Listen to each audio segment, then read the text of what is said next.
Hi everyone, I am making a series called Making a Real Language, and I have wanted to make a real language that is a descendant of Birazne Feor, another one that is, for a while. So I thought that this would be a good chance to kind of do a bit of a Conlang workshop kind of video series where I take the principles from the video in the How to Make a Real Language series and put them into practice. Now, we might have a bit of ground to cover here because I've done 3 of these videos so far. The first one was about having goals, the second one was putting together a phonology for your proto-language, and the third was putting together a kind of, phonological evolution ideas. I have goals in mind, I have a proto-phonology already, so in this video maybe we can look at some of the phonological evolution and morpho-phonological evolution, because I already have some morphological ideas. We'll get into what morphology is and deriving morphology and evolving morphology in future episodes of the series. So we might be jumping the gun a little bit, but hopefully it's interesting. So the first thing that I have done, because I've already tried to make this video before and it didn't quite go to plan, the first thing that I have done is to make a new Excel worksheet within my Birazne languages kind of Excel document. I've imported the phonology from Birazne Feor, including phonotactics, and here are some of my notes, which I'm going to make in bold. So we'll go through these one by one. The idea is that this language, which doesn't yet have a name, we'll get around to that at the end, probably. The idea behind this language is that it's a Birazne language that split off from the other Birazne languages at a point when the agglutinative processes that are characteristic of Birazne Feor haven't yet solidified. So in Birazne Feor, things like verbs and nouns follow specific templates. So for example, Birazne Feor, if you want to make the genitive plural of a noun, you have the noun, or rather you have the stem, then you have a noun derivation, then you have a plural marker, and then you have the case ending. And there's no irregularity in that process. It's very much bum bum bum bum. But by the time that evolves into Agere, it's become a fusional language, so that a lot of what used to be fairly clear distinctions between the parts of the word have merged into their own forms, which is why Agere has so many noun declensions and verb conjugations. You can check out all that stuff in my grammar series. So the idea is that this language that we're making evolves from a version of Birazne Feor where those processes of agglutination haven't fixed yet, which gives us a little bit to play with. So one of the ideas I have is that verbs have certain suffixes within this proto-form of the language that can act as, say, intensifiers. So you have the verb stem hala, which means to create. If you add an intensive suffix, and my idea is to use ta, I don't know where ta comes from, we can maybe look that in a later video, but that hala, meaning to create, would become halata. To create greatly or to imagine might be one potential meaning of that word. And then halata undergoes syncope, so it becomes halta, and then the combination lt becomes ld, because l and a are both voiced, so they impart their voicing to the voiceless fricative ta. We can go over here and start to flesh out how we might want that to look. So p would become pt. I'll get onto that ft in a second. B would become bt. Mb would become mbt, which is quite a mouthful. Mb would become, that's would become mt, and w would become wut. Now, we could then apply a process of dissimilation, as you see in the Norse languages, where pitta became fitta, so that the voiceless plosive p becomes a voiceless fricative to dissimilate it from the plosive characteristic of the following voiceless plosive. You could do the same thing with bitter, so that it could become vitter, but maybe that dissimilation happened because it was a voiceless plosive and another voiceless plosive. What if the voiceless plosive follows a voiced plosive? Well, maybe it picks up the voicing because you are always going to have a coming after this suffix after it's undergone syncope, so that is fine. Bita becomes bida. Mbita. See, that's just difficult to say. Mbita. So we could have the voiced plosive disappears, so it becomes mta. I quite like that. That would make it identical to mta here. So we could say that mta voices to mda. Whoa, what happened there? My laptop did a kickflip. That's genuinely the best way to describe it. It did a kickflip. So mda, that works, and auta. You know what? That could just, the word could just vocalize to become a U. Auta.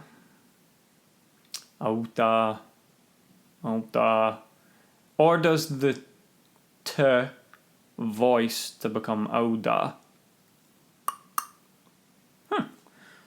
Well, we have a couple different options there. So from this, we have the beginnings of our phonological evolution. So let's copy and paste these here. So what we have worked out is that pt becomes ft in the process of dissimilation. Bit becomes bd, so voicing after voiced plosive. Bit becomes mt, so loss of voiced plosive between the nasal and voiceless plosive.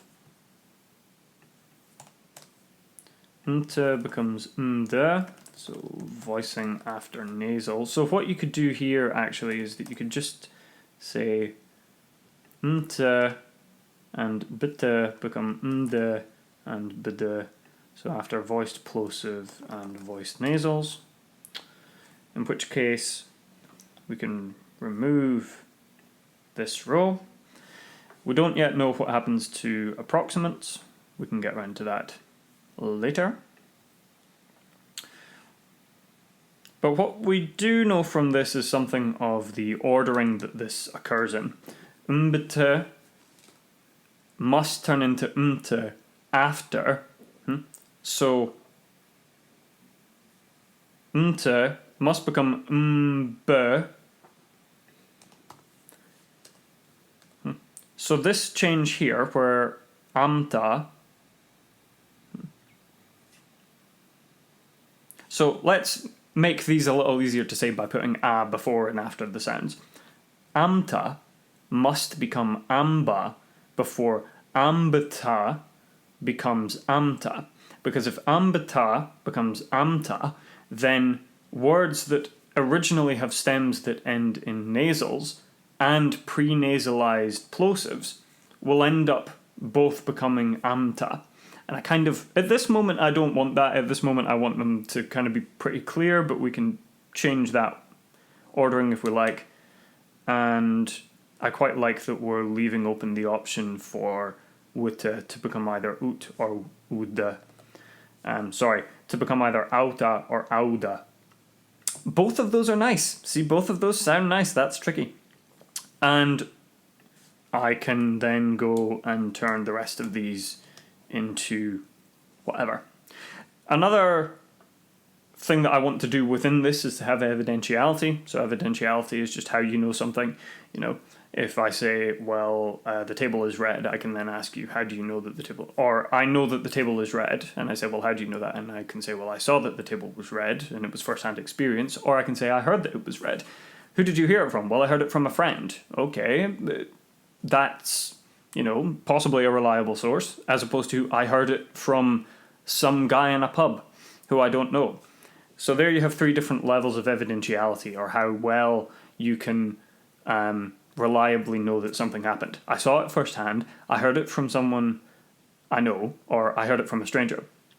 You could say that you know it because you smelt it, or because you felt it, or because someone else smelt it or felt it, or, there's a lot of different ways that you can encode evidentiality, but I want evidentiality to be part of that verb stem, so I could have, for example, the verb to see is where I derive the first-hand experience from, so I think, if memory serves me right, that the stem for that is ndu, and that to hear is bund, I think. Sorry, I put that in the wrong place. So bund is second-hand experience. I'll go and double check these later. Another thing I want to have is nawak-like verb constructions. So verbs will have both subject and object marking. So that hala, which means to create, plus si, which means I, would mean I create. Whereas hala si pa, with pa, which means you, would mean I create you. Now, there's no reason why those need to be the pronouns. There's no reason why the pronouns need to come in that order. We could have si hala pa, so that you have I create you in the same order that you would have in English, but they're all part of the verb stem. So we're free to kind of play around with that. I want periphrastic verbs. I like periphrastic verbs, kind of, but I don't really know what I'm going to use them for, so I might get rid of them. I also want to have Bantu-like noun declensions. So in Swahili, mtoto means a child and watoto means children. But isn't part of the word child. It's a noun declension prefix. It's a bit like how in Latin you have the word filius.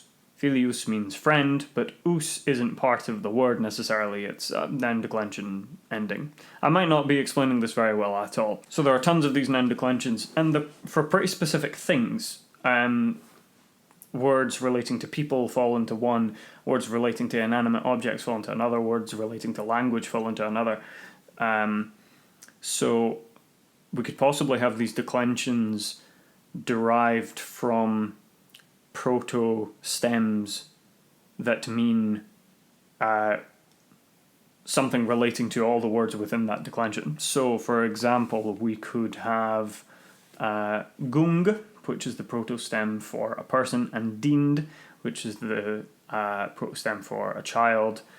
And if we combine them together, we have gudind, which means a person who is a child, and then we could have another term for people or a group or something. So let's say that we have a proto-stem for a group. I don't know what that would be. Plus dind. What have I done? Plus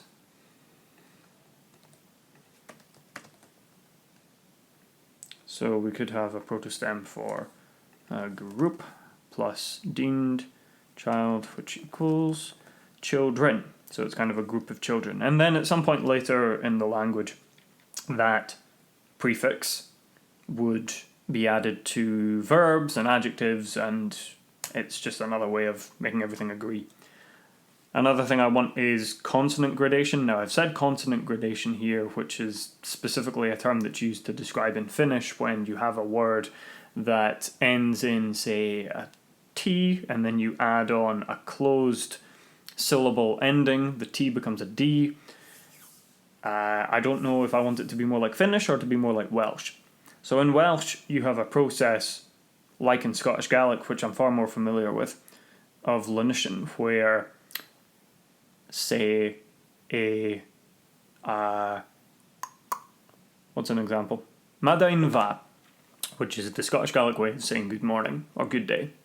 The word for good isn't va, it's ma, but ma becomes va because it's an adjective that follows a noun, and at some point in the language's history, madin ended with a vowel, and the rule was that ma became va between vowels, even if those vowels were in different words, which means that madaina ma, as it may have been, it probably wasn't, but madaina ma became madaina va, and then the disappeared from the end of madain, so it becomes madain va.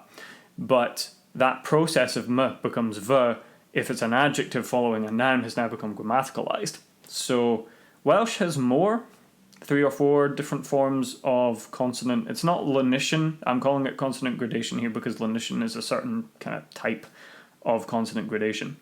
But we could have a process of lenition, essentially voicing, where, say, p becomes a b, and between vowels I've added 2 dollar signs to indicate syllable boundaries. So I should probably actually put them in brackets to show that they're optional. Another process might be nasalization, so p becomes n when it's comes after a nasal. And fricatives, so fricativization? I don't know if that's a word, but fricativization, you know what I mean, where p becomes f if it comes after a fricative. So I like those ideas. Another thing that I wanted to do, and you'll notice here that mb became mv. So if we look at our IPA, the plosive has become a fricative following the nasal, so that mb becomes mv, nd becomes nz. It could become nv too, but I kind of prefer nz. And ng becomes ng. So we can go back to our Excel spreadsheet here and replace that mb, nz, ng. Another idea I had, which I haven't put down here yet, is that t would become, I don't really know how to show this, but t would become ts, so that t becomes an affricate before front vowels. So t becomes tsi, but then if that's going to happen for one voiceless plosive, why doesn't it just happen for all of them? So p becomes, do we want it to be phi, phi? In which case it's the same process where the voiceless plosive is picking up a voiceless fricative before the front vowel, or do we want it to copy tsi and have psi, in which case ki would become xi? I kind of like that process, so we could have t becomes tsi when it's before an e, because remember at this point in the evolution, e is the only front vowel. We don't have a or e, which we can add later. And then what happens after t becomes ts is that p and k become ps and ks before an e. So that seems like a fairly sensible way to do that. We could also have n becomes something else that I really like that is in Quenya, which I think is possibly one of the nicest things about Quenya, is that a lot of consonants have a y form. So in Quenya, the n has this palatal y that follows it before a. What's an easy way to get that? We have our diphthongs that contain an e, have that e become the approximant y before the vowel. It doesn't really work with e because that's just a long vowel, but it would work with ia and iu, so we can say that ia and iu become ya and u after a consonant. So you would have an example of a word like, well, what would be the example? But then in order to do that, you need to mess with the syllable structure, because every syllable in agere has to begin with a consonant. It's quite common, which means that we need to make that diphthong happen fairly regularly. So the easiest thing to do is to get rid of h or quite like the idea of getting rid of So I'm going to do that just now.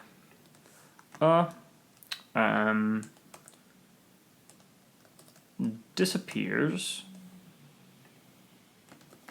everywhere. And it just disappears. And if it disappears, then that means that we have more combinations of words where ia and iu exist.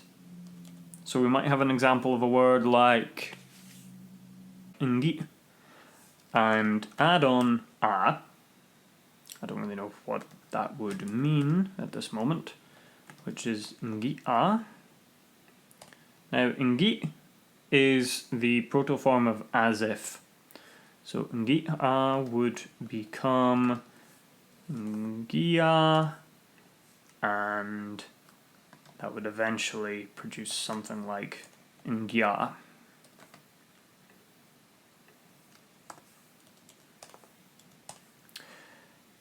And let's get rid of that ng so that it just becomes gya, which I kind of like.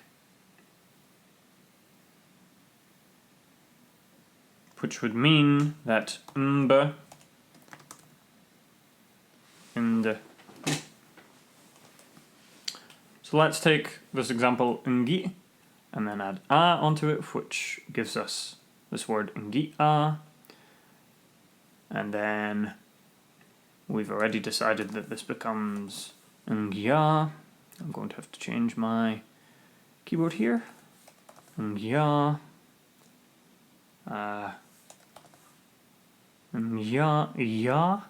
Yeah. I don't think that works. I don't like the way that sounds. So I wonder whether we can say that this process happens before mb, and ng become mv, nz, and ng. In which case, ngia becomes ngia, which becomes ngya. Does it become gya or ngya? I don't know. I kind of like it like that. Okay. And I think, for a start,